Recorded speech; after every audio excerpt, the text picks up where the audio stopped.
I mean, I could keep going, like,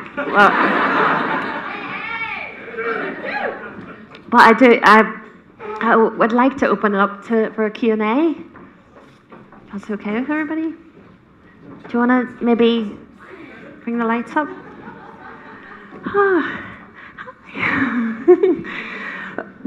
Sorry. I've actually got a really bad cold. So, no pressure, like, but does anybody have any questions? Or yeah? Hi, Alice. Yeah, I was wondering, do you believe there is a link between mental illness and creativity? I think, Michael, yeah, maybe. Yeah, I'm not an oracle. I'm not a sort of, I don't have all the answers. I think you actually know better about that than I do, Michael. Yeah, it's an old cliche. And the tortured artist thing as well is like, yeah, it's. I should have thought more about this Q&A thing. Yeah, I mean, I get. They call it racing thoughts, which I hate that term because it doesn't accurately describe what happens. It's more like if you've ever seen like Robin Williams performing, it's like that in your head. It's like you're jumping from one lily pad to the next, and then it's all these tangents. And the poetry, like some of my poems are just stream of consciousness, and you can see how I just jump around from one thing to the next and make associations. So I guess when your thoughts are sped up, if you. Excuse me. I'm bipolar. What's that? Where are you? Oh, sorry, I'm bipolar. Sorry for shouting. Enjoyed your music and everything. Cheers. I'm just wondering, is there any cure in the long run for mental illness, or do we have this for forever? I mean, would it be an antidote or something cures? Actually, I've got the magic. No, no. No, I spent years. It's a really good question. I spent years and years and years spending thousands of pounds on all kinds of different therapies. I feel like I've tried everything, like Reiki, kinesiology, yoga, acupuncture. All different kinds of meds, and at one point I got the Ghostbuster into the house, and honestly, like everything. So I've kind of tried out a lot of different things. Personally, I think, really, people like me with bipolar should stay close together with the community and let the community know. I don't know where your voice is coming from. Sorry. Let my community know the pain I'm suffering. Yeah. The paranoia. Depression, stress, and stuff. Yeah. Bipolar is very serious. Yeah. I mean, I've realized I shouldn't be here. Well, I felt like that. I felt like that a lot, and that's I mean, I think there's a lot of people in this room who've probably felt like that at one point or another, and I think yeah. I don't. So I'm diagnosed bipolar as well. So solidarity, Well, you know what I'm talking about. Yeah. But I think it's a big issue. The public needs to be aware of people being bipolar because they're vulnerable. They don't know what I'm doing half the time, Yeah. And I'm glad I came here tonight. Cheers, mate. Thanks. No.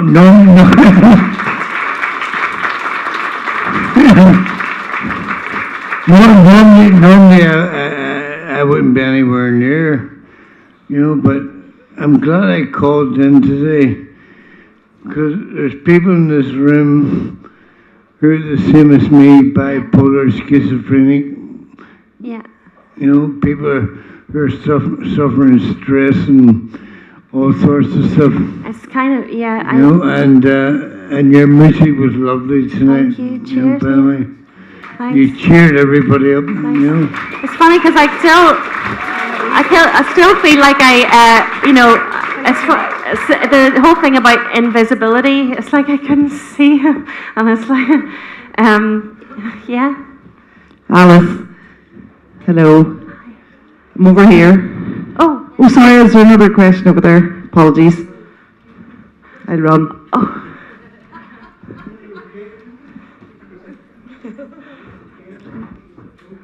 I'm deaf and I'm a sign language user, so I'm going to ask the interpreter to do this for me. I thought tonight's performance was wonderful. The metaphors that you used were amazing and very, very visual. I think what I've learned from watching you and understanding the metaphor about Alice in Wonderland and about going into the kingdom through the small door, but also having doors closed on you and taking yourself into your fantasy world was done so beautifully. And the fact that you did use the door metaphor was wonderful, because I can see that sometimes you think you have the key, but the doors are closed to you, and I felt that was very moving. And I think certainly the medical professional, whenever your diagnosis came through, I can understand that too, because I don't know that we have in the rest of the UK and Northern Ireland that they really understand the world we live in. I don't think there's enough understanding about imagination, about what can happen in your own mind, and really there's not enough going on out there. I think there's probably in America a bit more research into people like ourselves, but even in the workplace you're told to work to a certain prescriptive way, do things the way the boss tells you to do things.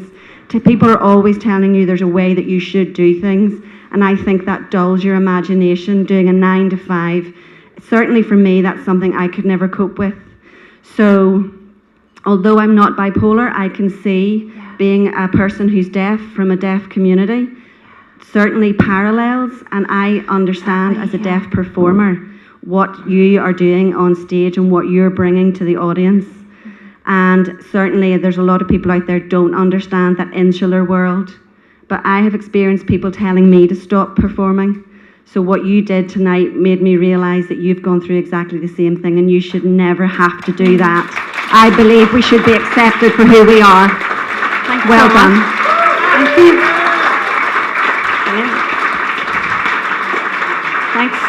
Thanks so much. This is why I wanted to do a Q&A, because when you get chatting to people, like, people are so eloquent and can say it so much better than like. That was beautiful.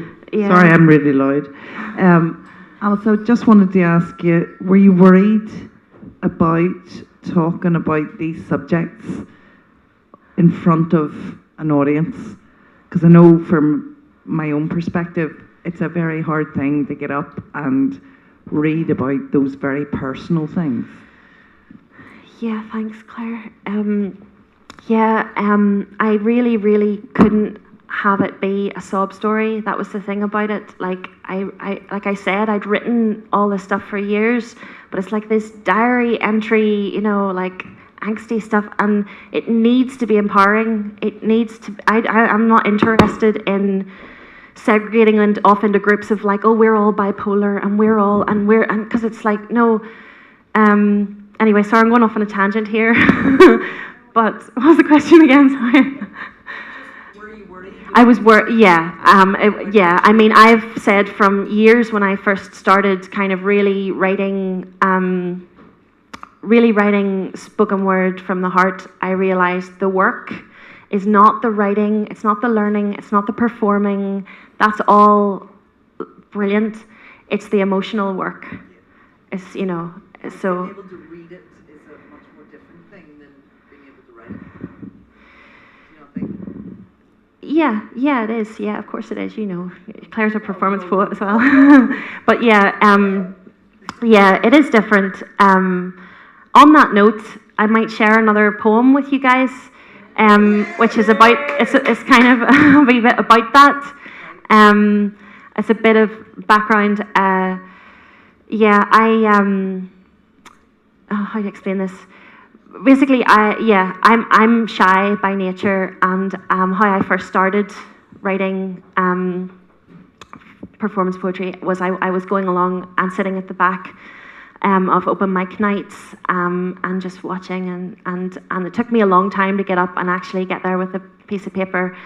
And there's something that happens when people get up for the first time to read their poetry.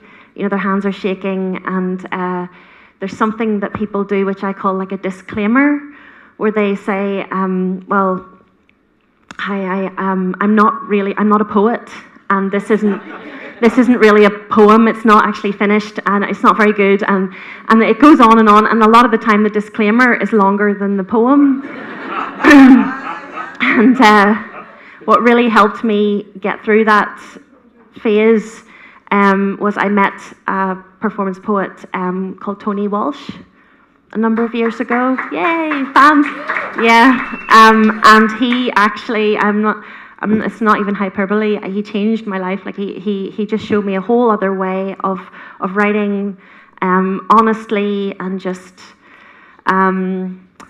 I went to a workshop in the Cathedral Quarter with Tony, and the next day I wrote a poem called Love, which I won the biggest slam in Belfast, and then all of a sudden I was doing all these things. But this poem is for anybody else who's thinking about writing, or whatever, I don't know, is a writer. It's called Disclaimer. A while back, I lost my voice. Writer's block was an understatement. With all those blocks, I could concrete the pavement from City Hall all the way to my home, till I traded in concrete for cobblestones and dallies doused with Belfast rain. Punters draining pints in the Duke, and up the stairs I looked and met a spell-binding performance poet who told the toad in my throat to croak it. He said, "Poetry is for you." It's been a long road, long fella, but I've pulled my voice through.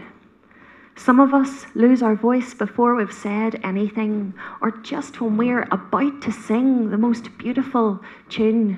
Do not let this happen to you. Rule number 1 and rule number 2. 1, never apologize for your art. Bin the disclaimers. Who are you explaining yourself to? Someone who might put you down? Rule number 2, never let anyone put you down. And I'm not going to say sorry for this cliche. Your voice deserves to be heard. Even if you are a nerd, a freak, a weirdo, a beginner, with a lack of literacy and a book of poetry thinner than 1 page, because if you engage your mind and voice, you could be onto a winner. And I'm not talking poet laureate, because awards are shiny, yes, but your words say you best. So relearn what unteachers made you forget when they unspun your dreams when your ears were still wet. Academia nuts. I love them. You know I do, Nathan. They're great. But some professors hate the way I'm rhyming right now, expressing words like I'm milking a cow, not caring about being sparing and pondering how to win the next literary prize, because, wait for it, even though I'm way older than 30, I'm proud to be like a teenage dream queen performance poetry machine, and it feels good to spout my beliefs and not constantly be battling a case of brain freeze because of the poison some PhD professor fed me, saying I wasn't good enough. And I wish the bigwigs all the love and good luck in the world with their beautiful words in their books that I own and I read and I need, because they feed my soul, and I thank them for all of that.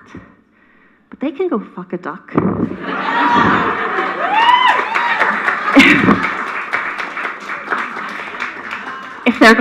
If they're gonna call my poetry bad, or have the gall to call me mad for rhyming fuck with duck. Rule number 3, enjoy it. And let it be poetry, because there's room for all of us to be poets. So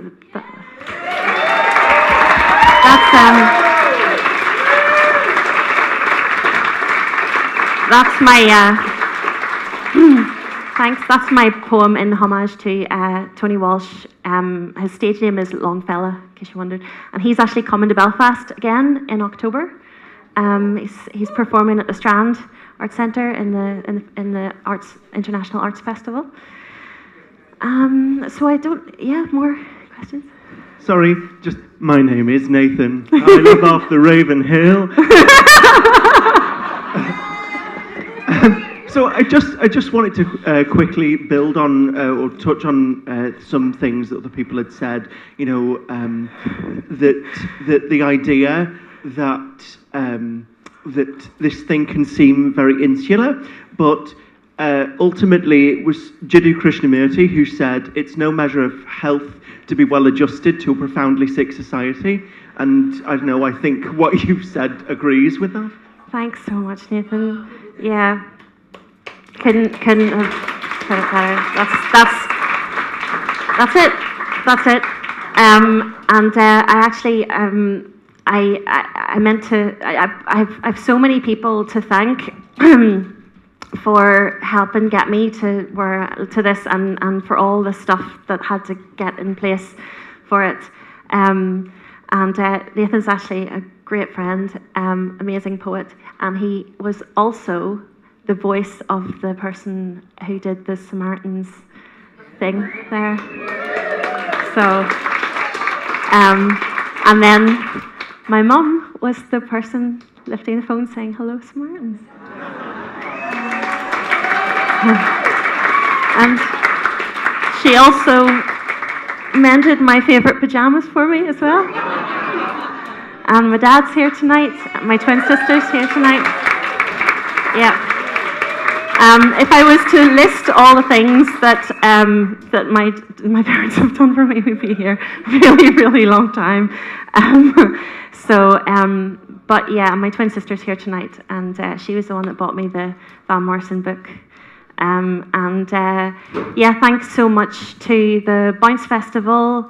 I'm not going to list names, sorry, because I'm going to forget somebody. But thank you, Trish, who's like, I'm amazed you're still standing.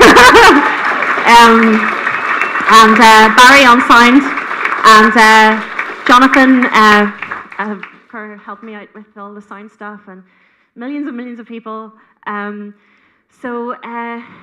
Yeah, I don't want to keep you guys much longer. I'll maybe just do one more poem, if that's okay.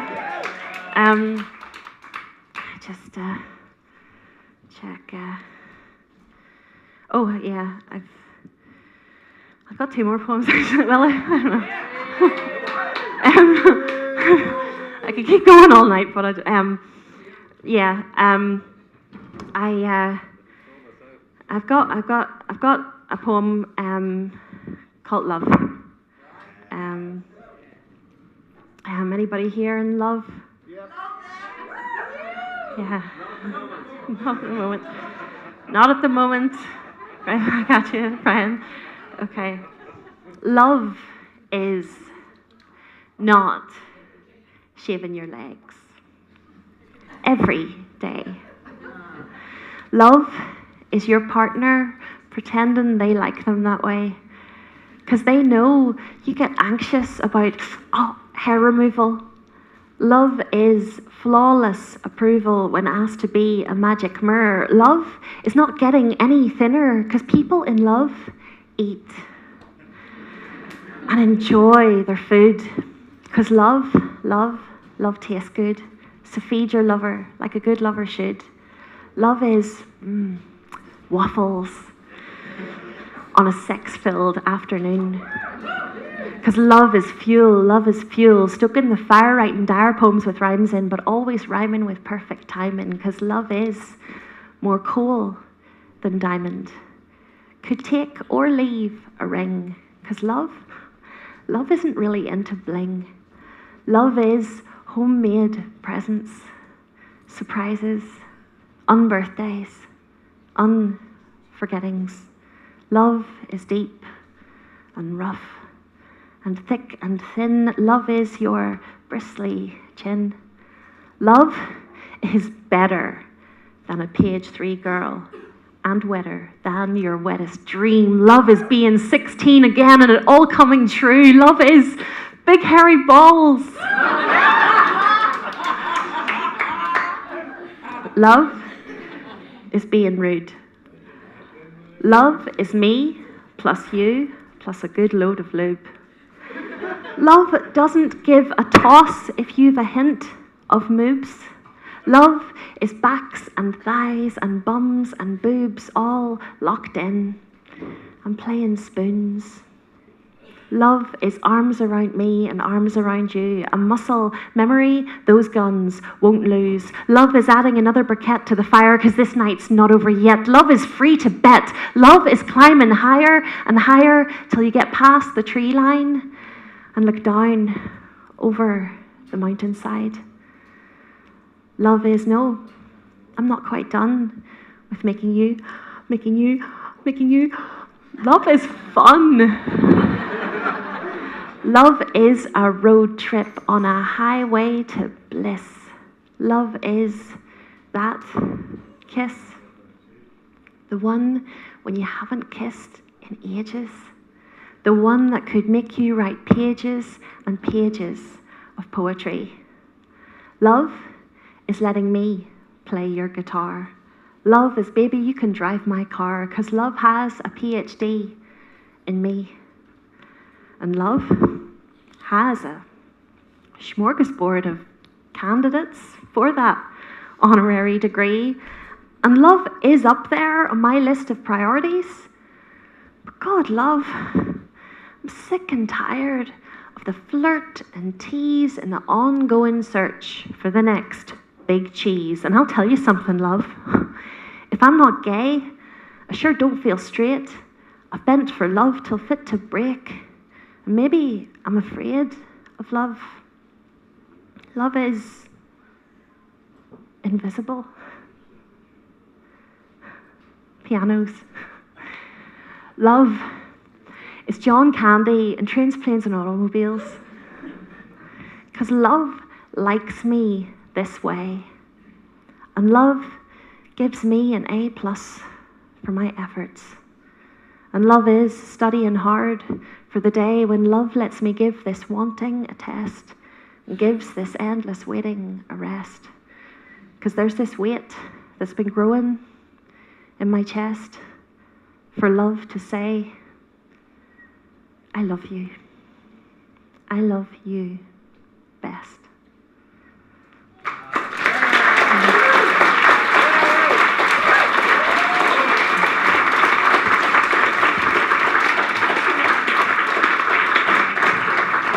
So I hope you've all been having a great Bounce Festival. Please go and check out the festival. Will be running for another couple of days.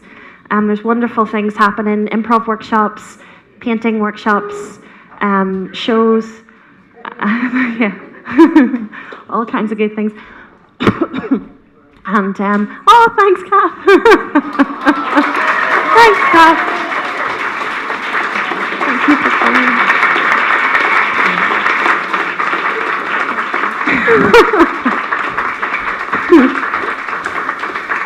Kathy always does that to me.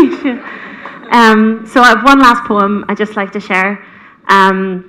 It's another love poem, but it might take a bit of suspension of disbelief. It's a love poem for Stormont.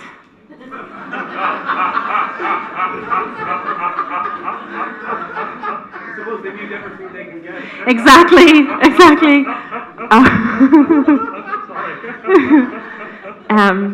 This is called Cardiac Arrest at Parliament Buildings.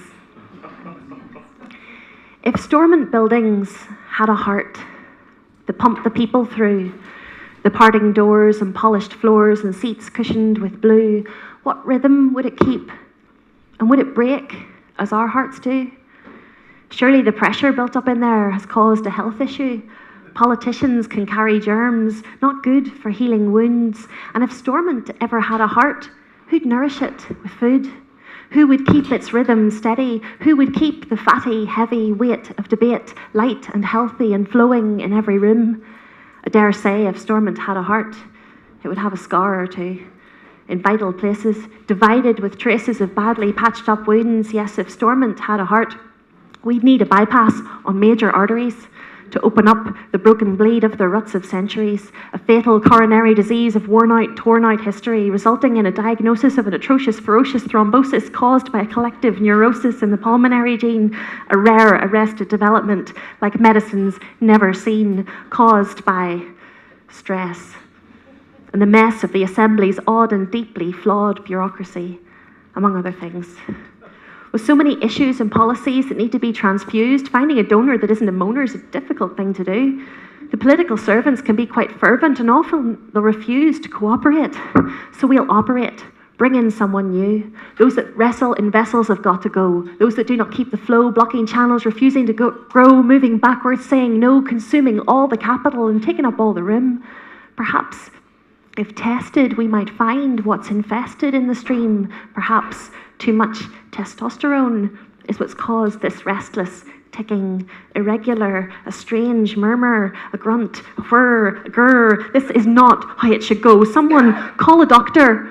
We really need a colossal doc to pull our not quite right White House through. It's looking pale. This just got real. What are we going to do? We're in a crisis. We need advice. It's bedlam in every boardroom. Won't someone save this estate in a state? Won't someone lift that ancient weight that rests forever at the gates of Stormont? We would need a miracle. And who could ever fit the bill? To fix and keep a rhythm we could live in, make it good. To fix Stormont's broken heart, we'd need someone huge. But if someday Samson or Goliath thought that they might go to school to study medicine, that would be pretty cool. They could put a giant stethoscope above the assembly room so they might find some signs of life, a rumble, a gurgle or two. And as Carson holds his wrist aloft, I suppose it would be rude not to check his pulse. Maybe that might do some good. But sadly, our NHS or NHS is kind of confused. And at the Ulster, regardless of culture, you want to see the queues. I've asked the nurses, I've asked the doctors, they've told me there's no room, no spare bed, our health minister said, for our parliament buildings to rest its head. There isn't a pillow big enough, no resuscitation quick enough. And though they've tried all kinds of drugs up at Stormont, now they've all just fucked off. But what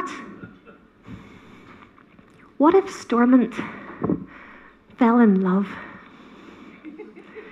Granted, I'll admit, it's no cathedral or hotel, not exactly romantic. But you'd be surprised. Despite the lies and politics, many ready, blushing brides seem to have taken to it, bizarrely, as wedding parties stand in line for photographs. That's nice. But ask that bride if she'd like to be in there when the bigwigs snap like twigs on chairs, their faces red, full of despair, their melting heads blowing hot air. That's not very pretty scenery, despite the outdoor greenery. And though the Queen has been to visit Stormont, it's obscene that it seems to fall apart at the seams at the very mention of the past. Don't ask.